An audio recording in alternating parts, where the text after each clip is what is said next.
My boyfriend told me I was overreacting about his work lunches. So I showed up at the place on the receipt and he stared at his phone. I'm 29F. My boyfriend is Aaron, 31. We've been together 3 years and lived together. The easy, ordinary kind of life. Morning coffee, someone always forgetting to take out the trash. Weekend plans that are half, let's do something, and half, let's not. Aaron's in sales, which means client dinners and lunches are part of the job. I get that. I also know when it's work starts to feel like the only answer he ever gives me. At first, it was little stuff that I told myself not to make a thing about. A receipt folded into the pocket of his jacket. A smell on his coat that wasn't his shampoo. A lunch with a client that suddenly took 3 hours. When I asked, he'd shrug and say, "You're overreacting." That phrase became a stop sign. It wasn't that he used it once. It became his go-to. It killed conversations. It nudged me into apologizing for asking questions. Over time, the apologies stacked up and the questions felt stupid to ask. For a while, I tried to be practical. I asked boring questions. Who's the client? What time did you leave? Are you driving? It felt less like interrogation and more like wanting to know the facts. But 2 receipts changed how I slept. One Wednesday, I found one crumpled under a pile of junk mail. The Grove Bistro, 12:47 p.m., $68. Then another, same place, a week later. Both had his initials printed in the customer field. Those receipts sat heavy in my wallet like something I couldn't ignore. The name Melvie on the memo line of another slip felt like salt in a wound I didn't know I'd had. I asked him casually about it and got the same answer. Assistant for a regional client.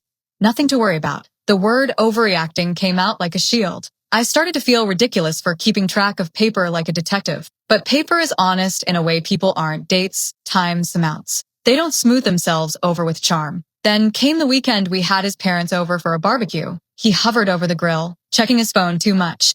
The way someone does when they want to seem casual but aren't. After everyone left, I found another receipt tucked in his jacket sleeve. I folded it into my pocket and did something impulsive.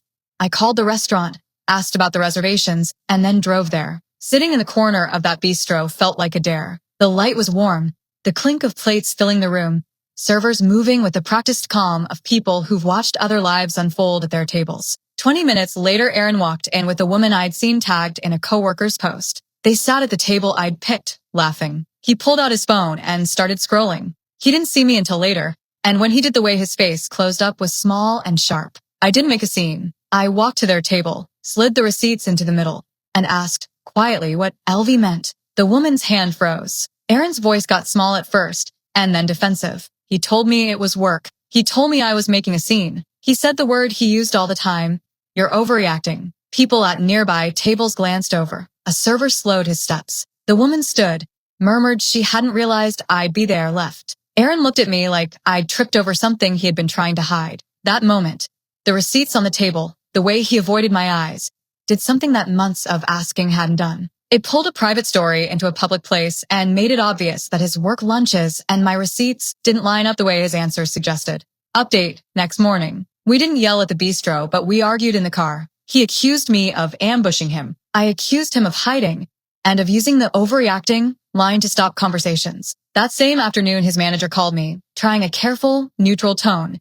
Yes, Aaron had been extra busy, sometimes taking clients out, but they'd noticed some late nights weren't strictly client-related. That didn't make the receipts disappear. That night, in a kitchen that felt the size of a courtroom, Aaron admitted more. He said it started as just someone to talk to during a rough month at work, a colleague from another office. Then it drifted into dinners that felt like an escape. He said there'd been a kiss, and he'd been ashamed. He said, "He loved me." Those words landed like both a bandage and an iron bar. Asked about money, because the receipts were only part of it. He admitted he'd been charging nights out and flowers to a second card he'd opened, thinking he could manage the balance. That was a new level of betrayal, secret dinners and secret debt. We both agreed to see a counselor. We wanted a neutral place for the raw stuff to live for a while. The first session was simple and brutal. The counselor asked what would make us feel safe, what transparency looked like, and what concretely needed to change. We left with 3 small, non-sexy rules.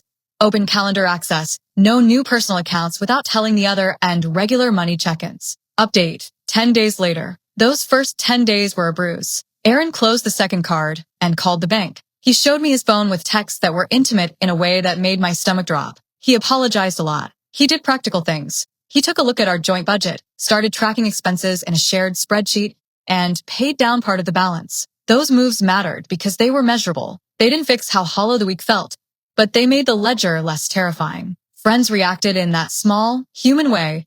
Some texted me privately that they'd suspected something.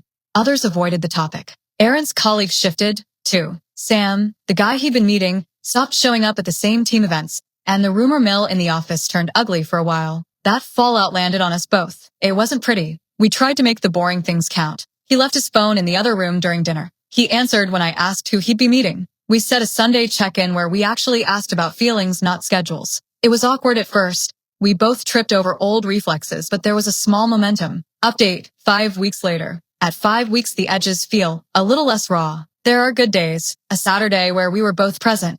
No phone buzzes taking the lead.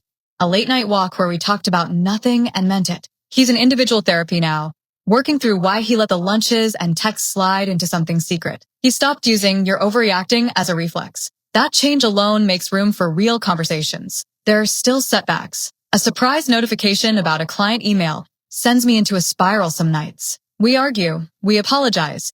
We try to unspool it without grabbing for old weapons. The counselor suggested we create small rituals of trust, leaving each other short notes, checking the calendar together, and those tiny rituals have been oddly helpful. The receipts are still in a folder in my desk.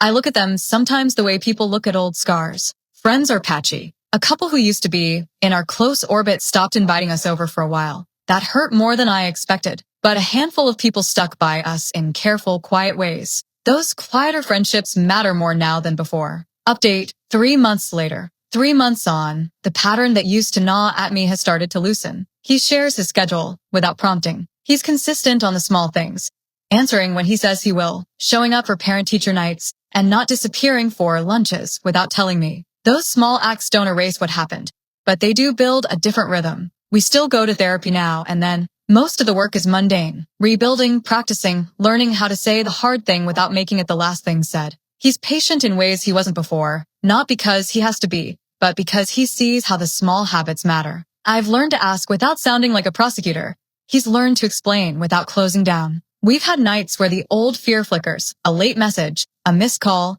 and we talk through it. That's not dramatic. It's daily work. It's the kind of repair that's invisible in short clips but matters when you're trying to share a life. Final update, 8 months later. 8 months after I walked into that restaurant with 2 receipts folded in my pocket. We're still together. It isn't triumphant. It's ordinary. Couples counseling tapered into monthly check-ins. The shared spreadsheet actually works.